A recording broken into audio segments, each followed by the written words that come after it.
what we were discussing in our previous class was about the world of an author and the world of a director. This is how we were comparing the two. And we also came across how this also involves the worlds that a viewer comes from. Now, this is not just about the world that you have in your head, the experiences, the memories, the feelings, the objects that you have seen, your observations, your experiences. It's not just that you bring along with yourself when you are going to start viewing something or reading something. I call the text that we take for now as an example as say T1.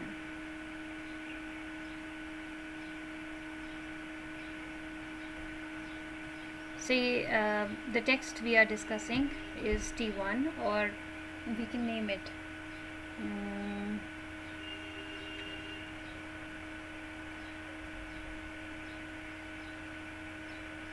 let's say Harry Potter.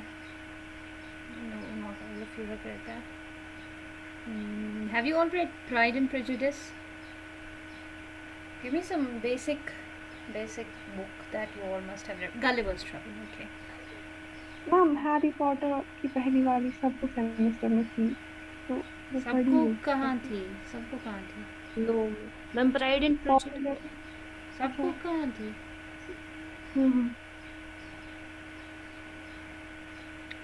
Gulliver's travels आप सबके syllabus में थी। मारूफ in the class उसके syllabus में नहीं थी। So when you visit Gulliver's Travel for the first time, you are experiencing a new world. This is something that none of you can deny. You were visiting a new world that was from the perception of what Jonathan Swift had experienced in his life. And after reading that text, you were a viewer with certain experiences. You had EX experiences, we call them X, and after reading Gulliver's Travel, your experiences were expanded somewhat. This expansion led to you becoming a different person from what you were before visiting this world, a new world. And now the next time you visit a text which is very like an adventurous text like Gulliver's Travel, for example, Robinson Crusoe, though this text has been written before Jonathan Swift's Gulliver's Travel. Who has written Robinson Crusoe?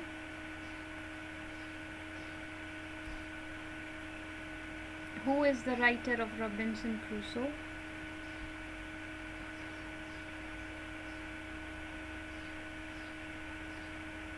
Nobody knows about Robinson Crusoe?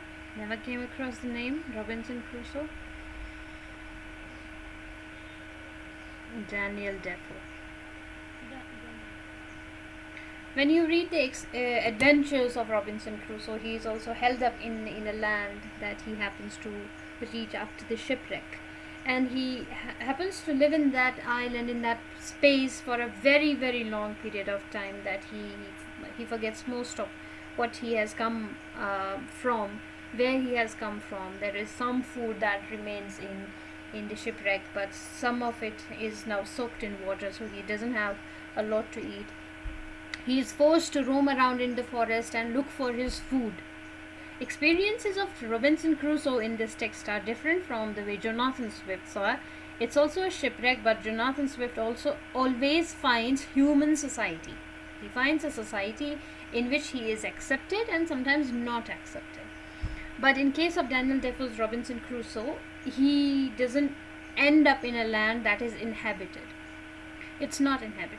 But finally he meets somebody on the land who is a kind of the inhabitant of the forest. His name is Friday. And Friday is a man who Robinson Crusoe explores and finds that he's a cannibal. They eat humans. They are a different lot. And ultimately Robinson Crusoe becomes the colonizer who colonizes these people like Friday and wants to civilize them.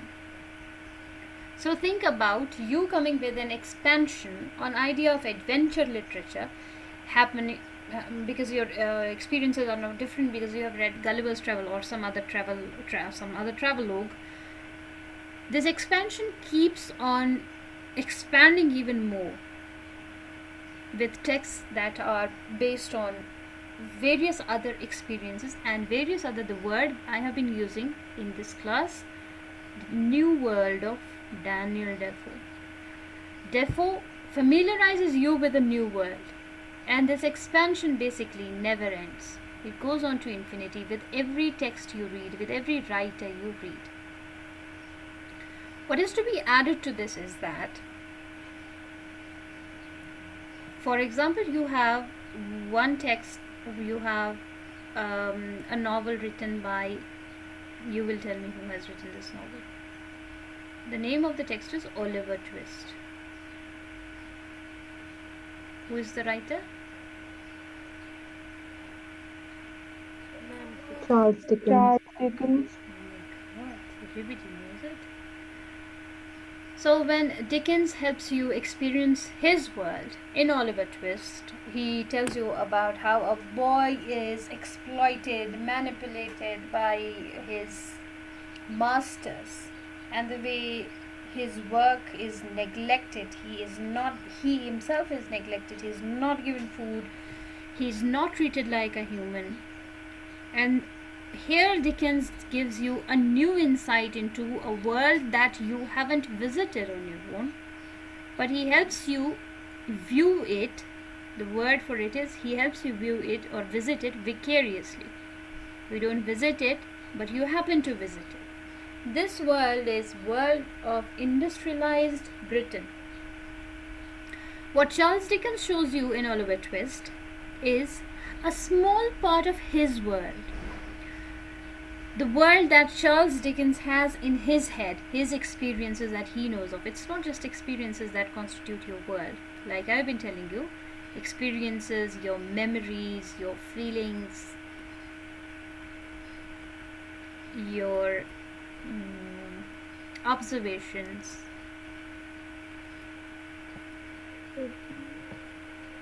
the people you meet, the people you see on an everyday basis is what constitutes your world. Now, when a writer like Charles Dickens wants to represent it, he wants to create another world out of his world of experiences. What is he trying to do? He is trying to give you a portion of his world, which is like Oliver Twist is a small part, a part of the whole.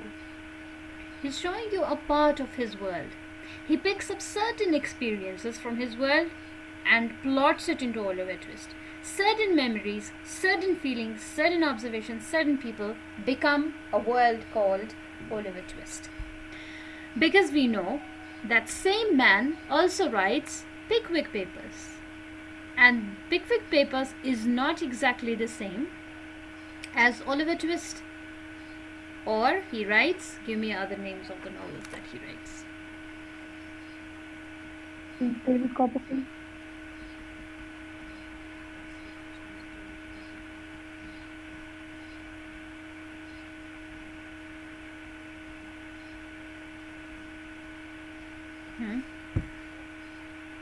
Tale of Two Cities.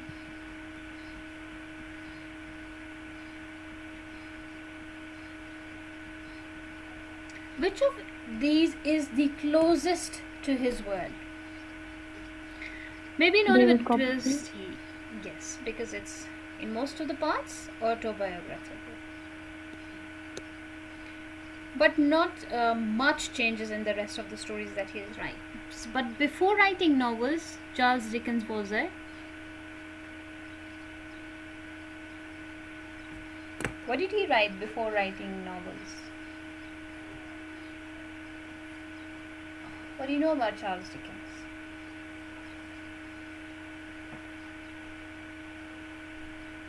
He was into writing something else.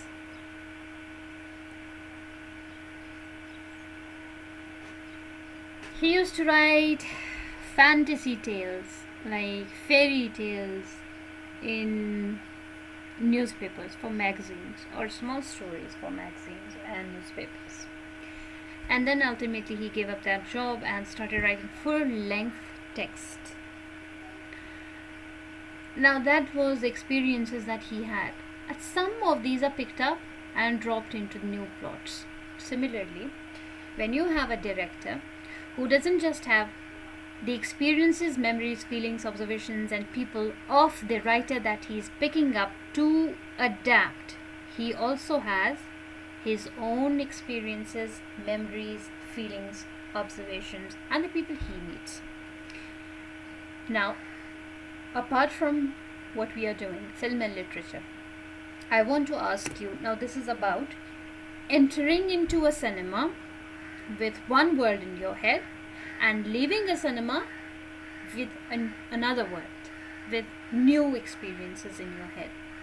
I want to help you understand this. I told you that for understanding something new, you have to unlearn. For example, in literary criticism, I told you it's not easy to go back 2000 years back and then try and understand what life was like for Aristotle and Plato, to understand how they are writing and what difference it makes to the readers of the times.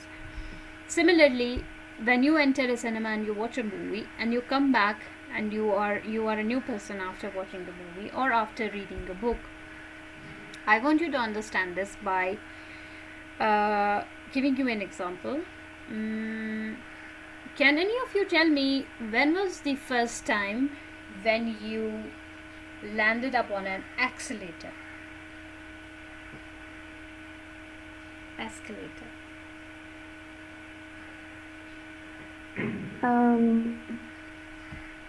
That was first, yes, first class, class.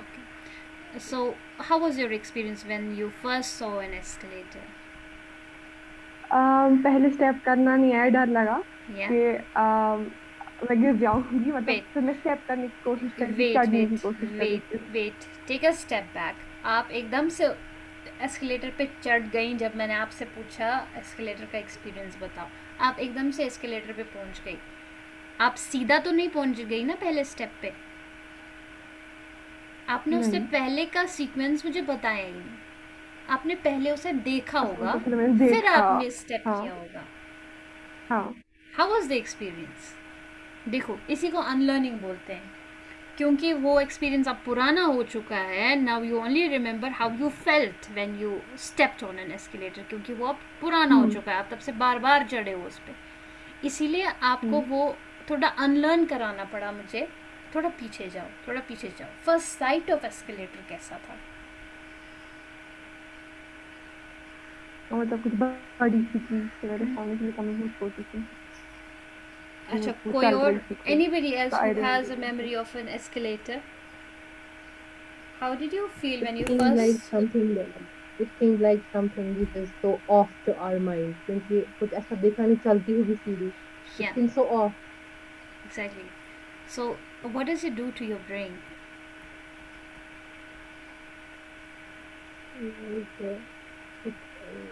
It is like unexpected चीज जब देखते हैं तो एक question जैसा create होता है, what is it?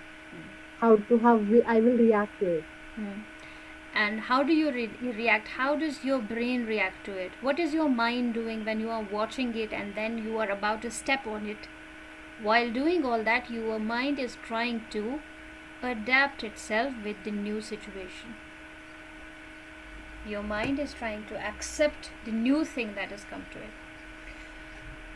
This is exactly the same, that if I ask you, when did you learn about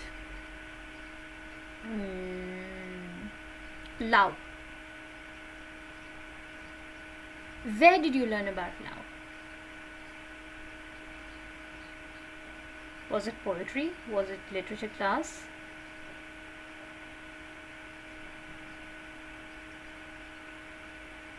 Reading in English classes, something like when we did topics in English classes, some poetry or something like back in 8th, 9th when we did this is like this is again like you are stepping on the escalator. You have to go back and tell me how you do it.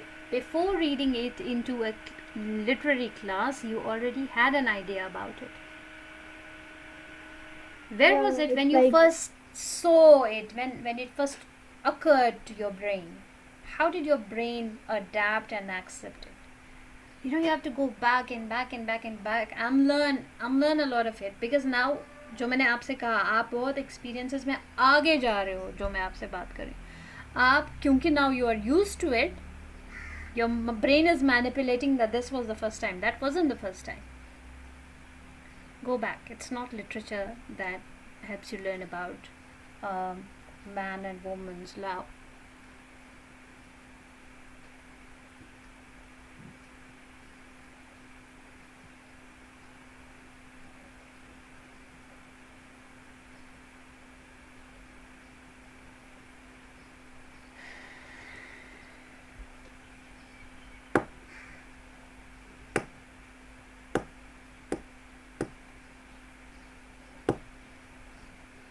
Seeing our parents maybe from early childhood together.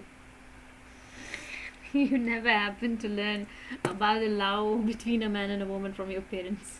You can never do that. I don't know. Anybody else? Think and tell me, where do Ma'am, you learn about I this? think books. Books मतलब are I the read this first book. thing that introduced you to the love between a man and a woman. Yes. Which book was it? It was when I was in seventh, I guess seventh or sixth में. It was a first popular fiction किताब. उसका नाम था The Diary of a Wimpy Vampire. I don't remember the author's name. So there is this vampire who falls in love with this human girl. So I think that's I the first can time I I read can something. easily say that this is again stepping on the escalator, because 7th class बहुत Sixth, बड़ा sixth, होता है, sixth. 6th भी बहुत बड़ा होता है to know this. Anybody else who wants to tell me where they learned about it? This is not about clearly having an idea about what it is, how they feel, or what the feeling is like. Just the knowledge of it, I'm asking. Only the knowledge of it, not the feeling of it. Ma'am TV भी हो सकता है. Exactly. It was TV. TV he And था. you don't हाँ. happen to learn things at the age of 6. में क्या as थी आप लोगों की? क्या होती है एज? 11. मेरी 11 थी. So 11, it's not that you learn about love at the age of 11. That's impossible. This is why I could easily say that you're stepping on the escalator, not telling me how was the first view of it. The first view of it is your first experience of it. When your brain first happened to adapt itself and learn about love. It wasn't very easy to learn about it, like escalator. Your mind is trying to understand what it means. It's that experience. Your brain is first trying to understand, this is something I have never before seen, I have never before thought about. What can this first view, where did you first see things like that happening between a boy and a girl? It is television, of course. These are movies that first introduced you to our age to the love between a man and a woman. And in case you still have somebody in this world who don't have TV in their homes, for example in rural India, it's not that you have easy access to television or movies, then that person can say that they experienced it exactly at the age of say 8 or 9. I can even then not accept 11. 8 or 9, they happen to understand this not just by having the knowledge of it, but directly experiencing it, because they don't have a television. Why am I saying this to you?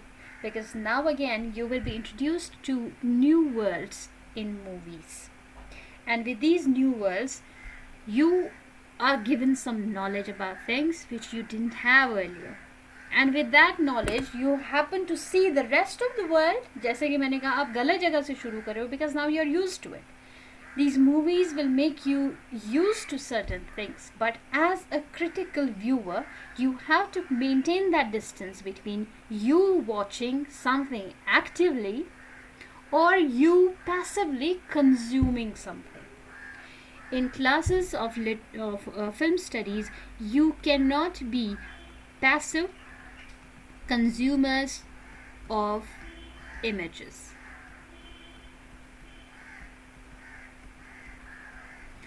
So what does then active participation mean?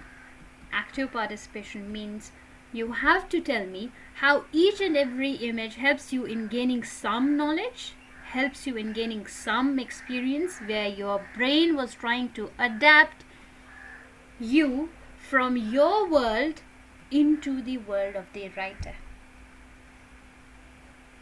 Is it clear so far? Any questions so far?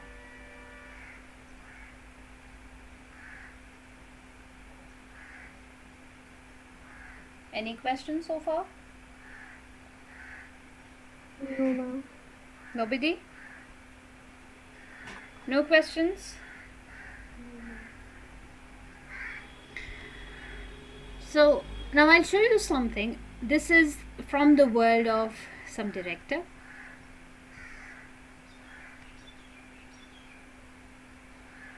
Can you see the image?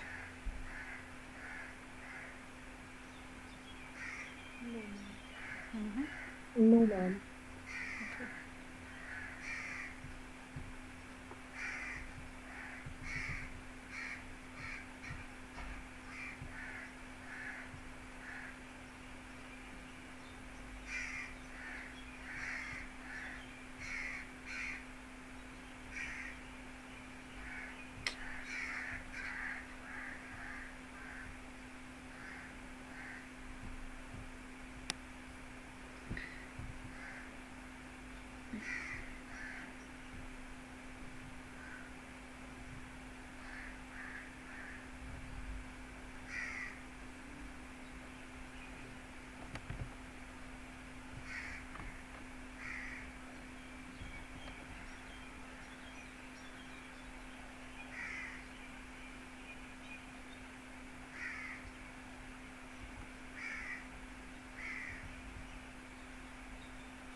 मेरे controls खो गए.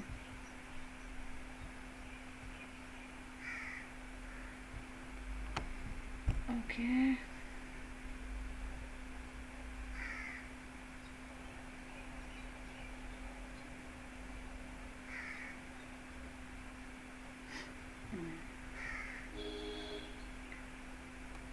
Now you will see an image here.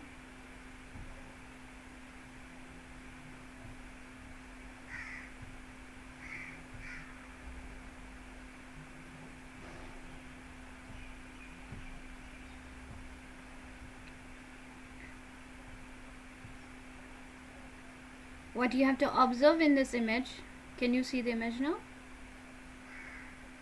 Yes, ma'am. What you're supposed to Yes, ma'am. see in the image is how your brain is trying to adapt with the image that is shown to you. Is your brain trying to adapt to the image that's shown to you, or is it like something normal? Trying to adapt. And once you adapt yourself with movies like this is a movie called Inception. I hope you all have seen this movie, Inception 2010. If you haven't, you must. After adapting yourself with movies like Inception, there were millions of movies that came, hundreds of movies that came after 2010, that were based on similar world, which manipulates your brain. Movies that manipulate your brain functioning and create illusions, optical illusions for you on screen. Inception was a movie from 2010. So if you say that if you're wrong in historicizing where did you first experience it, that means you have passively consumed those images then. But now on, you cannot passively consume anything. You cannot passively consume an image. I'll give you similar view of a movie where again you will visit a different world from the brains, from the mind of the director. Before that, I want to tell you how does the world of films work. We'll come back to the class and take this image.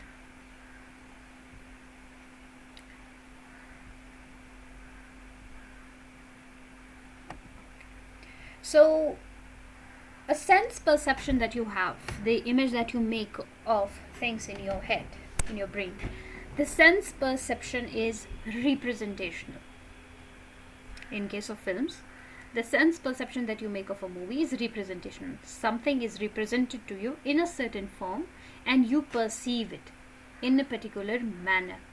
Like I said yesterday, that same things can mean different for different people. We took the example of a tree.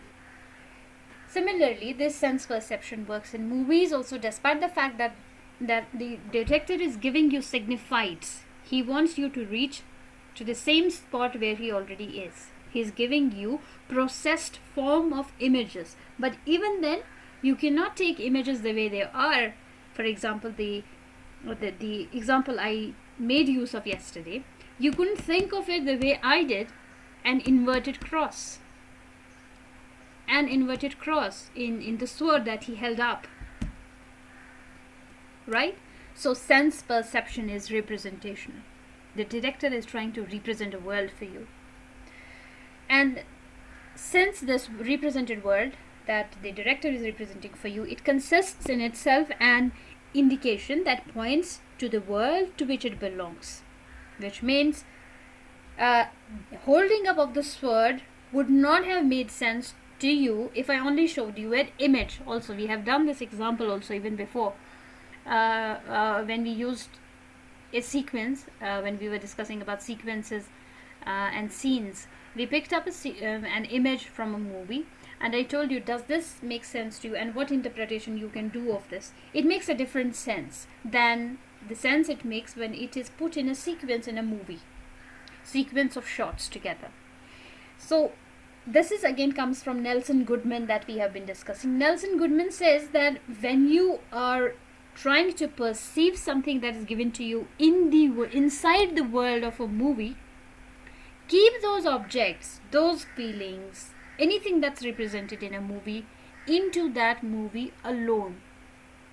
Which means if I picked an image from Inception and showed it to you, it would not make sense to you, or it would make a different sense to you.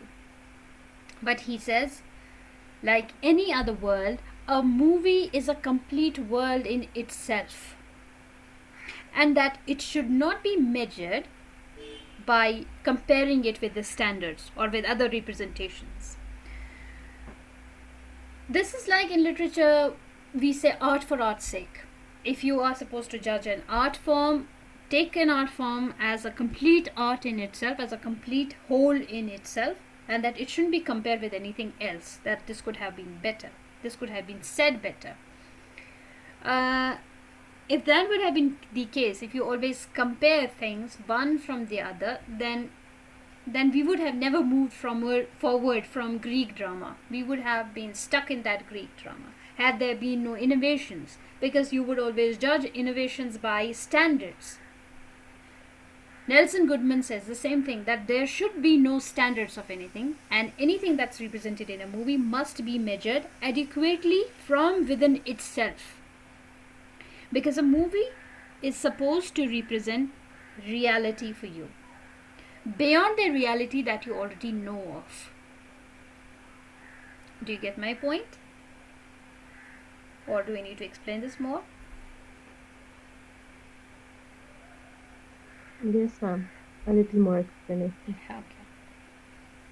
What Goodman advises all the viewers of a movie is to measure representations not against some supposed reality. That you expect relation between the father and the daughter to be like something. Do not expect that this is what you are going to have when you enter into the world of a movie. Don't judge anything that is represented to you by your standards, by your yardsticks. But Isolate what is represented for you and analyze the peculiarities that are shown to you, because they make up the world of this very representational system. Should I make use of the board?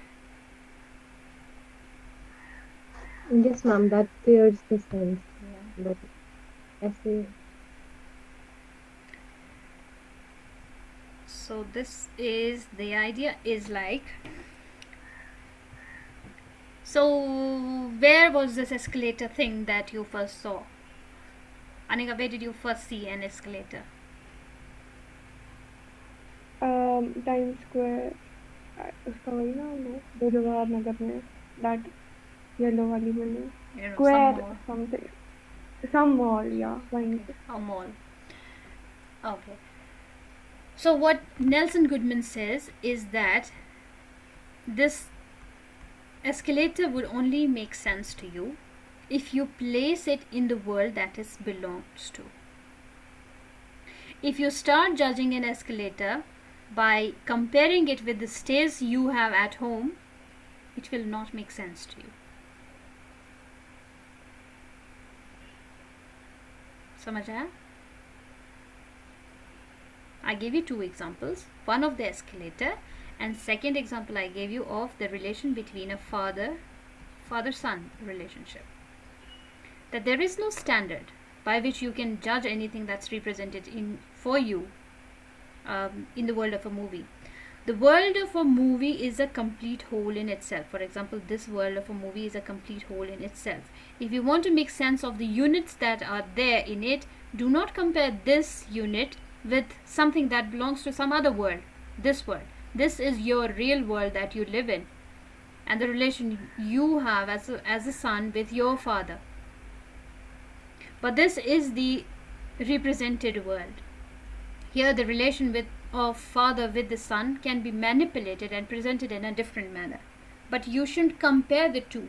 You shouldn't compare any representational system against any standard. No representational world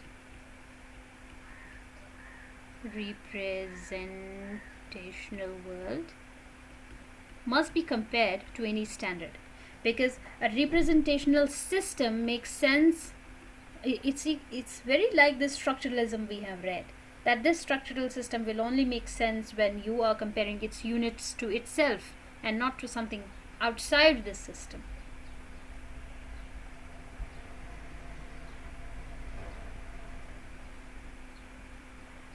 Do you get my point? Do you know about this movie Lipstick Under My Burqa? Lipstick Under the Burqa. Yes, ma'am. Okay. So if you start comparing it with reality, it will not give you the correct interpretation that it's supposed to give, because then you are comparing it to standards. So a representational world must never be compared to standards, but looked as a system in itself. And it will only make sense when you compare it to the world it lives within, the world it belongs to inside that system. It will only make sense within that system. There are certain movies. ये वाली देखी आपने, ये फंटूश, एक stupid सी movie है. फंटूश देखी है किसी ने? अच्छा, मैजिकल रियलिज्म में से हैरी पॉटर में भी आप किसी दीवार, फंटूश में भी ऐसी हैरी पॉटर की तरह वो दीवार में पटकते हैं खुद को और वो दूसरे वर्ल्ड में पहुंच जाते हैं, जो कि इंडिया इन बीसीज होता है. ठीक है. और एक कोरियन सीरियल है scarlet lovers, moon lovers, scarlet heart, moon lovers. उसमें भी आप ऐसे ही वो डाइव करती है, वो डूब जाती है पानी में लड़की, and she happens to visit Korea in history when it was established, the king who established Korea when it was called Goryeo.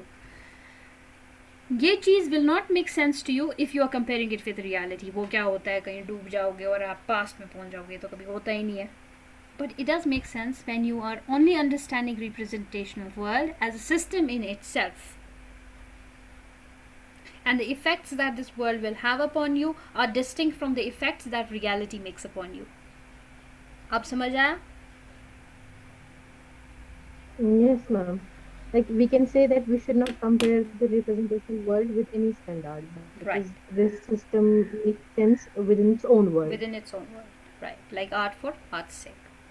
The structure of cinematic perception is also readily translated into that of natural perception, क्योंकि आपको जैसे दुनिया में चीज़ें होती दिख रही होती हैं वैसी वीडियो में होती दिखती है, right?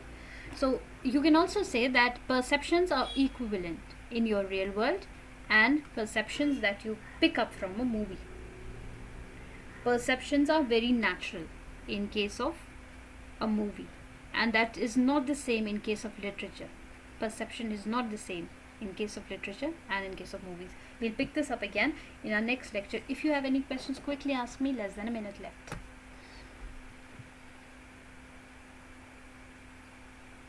Ma'am, as perceptions vary from person to person, so like एक मूवी को जज करने में भी एक पर्सन से दूसरे पर्सन में वैरी हो सकता है, एक लिटरेचर जैसे 100%. एक 100%. जैसे हम आपके आंसर्स में एक्सपेक्ट करते हैं कि आप लोग आंसर्स डिफरेंट होंगे लिटरेचर के पेपर्स में, हम लोग फिल्म स्टडीज़ या फिल्म एंड लिटरेचर पेपर में भी एक्सपेक्ट करते हैं हर एक का आंसर डिफरेंट होगा. और हम जब मूवीज़ एनालाइज करना शुरू करेंगे आप देखोगे क्लास में एक ही चीज़ पे हम अगर 9 बच्चे क्लास में 9 परसेप्शंस होते हैं एक ही चीज़ को लेकर, वो आपको पता चल जाएगा धीरे धीरे. Any other questions?